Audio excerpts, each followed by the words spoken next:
Assalamualaikum warahmatullahi wabarakatuh. Bismillahirrahmanirrahim. Pertama saya mohon maaf tidak bisa hadir langsung karena saya dilarang dokter untuk pergi jauh-jauh. Jadi saya mohon maaf pada para kiai, Kiai Anwar, Kiai Uda, Kiai Agil Siraj, Sahibul Wahad, Kiai Abdul Hakim, kemudian juga Dr. Umar, Prof. Noah dan juga yang lain.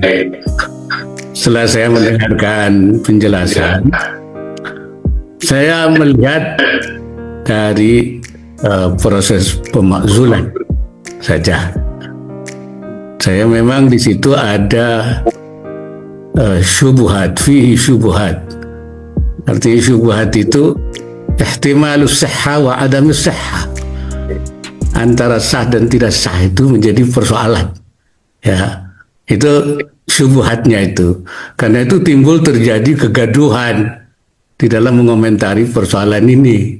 Ya, ya karena memang menurut saya memang ada persoalan di proses di penetapan pemakzulan itu, baik dilihat dari aspek organisatoris maupun juga dari aspek etis.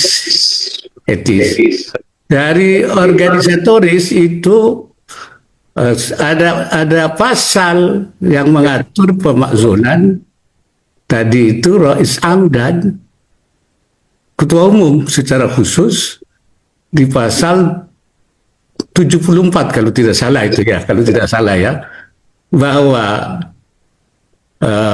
muktamar luar biasa itu diadakan manakala Rais Am dan atau Ketua Umum, artinya Rais Am secara pribadi sendiri atau bersama-sama dengan Ketua Umum atau Ketua Umum sendiri dianggap melakukan pelanggaran berat terhadap anggaran dasar dan anggaran rumah tangga. Jadi di situ artinya penyelesaian persoalan yang menyangkut Rais Am dan Ketua Umum, forum penyelesaiannya adalah muktamar luar biasa. Oleh karena itu ketika ada aturan-aturan di bawahnya yang bertentangan dengan aturan anggaran dasar yang merupakan keputusan muktamar, mestinya tidak bisa berlaku. Mestinya tidak bisa berlaku karena bertentangan dengan induknya, ya, ta'arud dengan induknya. Di induknya bahwa penyelesaian Rais Am dan Ketua Umum adalah di muktamar luar biasa. Di sini tadi ada pertemuan itu dilakukan di pleno bahkan rapat syuriah. Nah, itu saya kira ada ta'arud. Maka mestinya yang di bawah itu kalah. Jadi menurut saya ada persoalan administratif, ada organisatoris yang menimbulkan timbulnya. Oleh karena itu saya kira masalah menurut saya. Nah, ini di satu sisi ya secara organisatoris bermasalah dan bermasalah secara etis. Yang saya maksud secara etis, masalah NU itu sudah dipersempit pada pengurus, bahkan pada pengurus Suriah. Ya, padahal masalah NU itu kalau hal-hal yang bersifat rutin, pelaksanaan program, apa itu, saya kira itu memang pengurus. Tapi kalau sudah masalah yang menimbulkan akibat besar, ke dalam maupun keluar, itu tidak bisa diselesaikan oleh sekedar pengurus. NU adalah lebih besar dari pengurus. Karena itu, Hadratus Syekh Hasyim Asy'ari sendiri, kalau mengambil hal-hal yang penting, dan yang mempunyai dampak luas, itu selalu mendengar para masyayikh. Beliau selalu mendengarkan misalnya pendapat dari Syekhana Khalil dulu, minta pendapat dulu, ya, karena beliau dianggap, kata istilah Syekh Nawawi itu Syekhun Basir, ya, seorang guru yang waskito. Kalau menurut Imam Ibnu Athaillah itu man yunhiduka halu wa yadulluka 'ala Allahi maqaluh. Dan juga masyayikh-masyayikh yang masih ada, terutama masyayikh dari Lirboyo, masyayikh dari Peloso, mestinya didengarkan dulu pendapat-pendapat itu. Dan itu saya kira tradisi NU. Tradisi NU itu begitu. Itu adalah khittah menurut saya. Khittah itu menurut saya adalah ma'alaihil muassisun min aqwalihim wa af'alihim wa harakatihim wa afkarihim wa takriratihim, yaitu ya itu saya kira itu khittah NU itu. Jadi tidak dipersempit.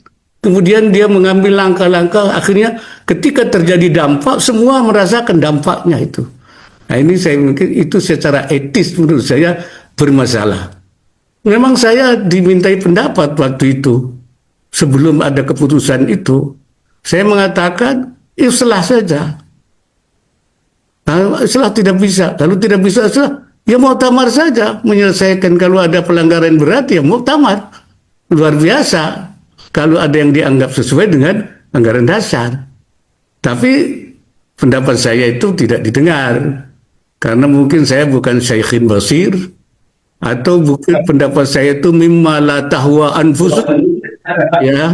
Jadi mereka memang tidak sesuai dengan apa yang mereka inginkan. Jadi ya, seperti itu. Oleh karena itu ya sekarang terjadi apa yang terjadi itu. Yang kita sayangkan, yang kita prihatinkan semuanya itu. Karena itu sesuai dengan keputusan di Ploso, sebaiknya kita kembali kepada islah saja.